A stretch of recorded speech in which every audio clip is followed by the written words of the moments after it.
दरम्यान शेतकरी आत्महत्यांबद्दल सरकार गंभीर आहे। मुख्यमंत्री आणि कृषी मंत्री नक्कीच या संदर्भात कार्यक्रमाची घोषणा करतील, असं भाजपचे आमदार आशिष शेलार यांनी म्हटलंय।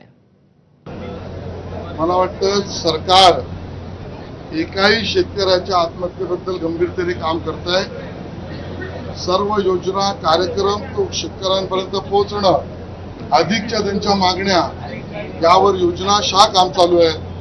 झालेल्या आत्महत्यांच्या बद्दल सरकार सुद्धा अतिशय गंभीर आणि संवेदनशील आहे। माननीय कृषी मंत्री आणि मुख्यमंत्री यावर योग्य निर्णय घेऊन कार्यक्रम घोषित करतील। लातूर जिल्ह्यातील हाडोळटी इथे वयोवृद्ध शेतकरी अंबादास पवार हे स्वतः शेतात जुंपल्याचा व्हिडिओ चांगलाच व्हायरल झाला होता। एबीपी माझाने ही बातमी लावून धरली होती। काँग्रेस खासदार राहुल गांधी यांनी शेतकऱ्यांच्या समस्यांवर ट्विट केलं। त्यानंतर काँग्रेस पदाधिकारी हाडोळटीत दाखल झाले आणि शेतकरी दाम्पत्याची विचारपूस केली। तसंच तेलंगणातील संगारेड्डी जिल्ह्यातील सेवाभावी संस्था रघु अरिकपुडी सेवा ट्रस्टनं त्यांना 1 लाखाची मदत केली।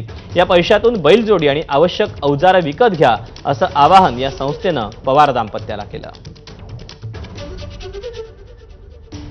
महाराष्ट्राला नव्हे देशाला ही सगळी परिस्थिती अंबादास पवार आणि मुक्ताबाई पवार यांची ही दुःखद कहाणी, यांचं हे दुःख, यांचं हे वैराग्य या ठिकाणी जगासमोर आलं। आज राहुल गांधीजींनी सुद्धा महाराष्ट्रात झालेल्या 737 शेतकऱ्याच्या आत्महत्याबद्दल यांच्या विषयासंदर्भात ट्विट केलंय। काल विजय वडेट्टीवार साहेब, नाना पटोले यांनी हा विषय महाराष्ट्राच्या विधानसभेत मांडला, परंतु सरकार अजूनही हलायला तयार नाही। राष्ट्रवादी काँग्रेस अजित पवार पक्षाच्या नेत्यांनी अंबादास पवारांची भेट घेतली आणि 40,000ची रोकड मदत म्हणून प्रदान केली। तसंच त्यांच्या नातवाच्या शिक्षणाचा खर्च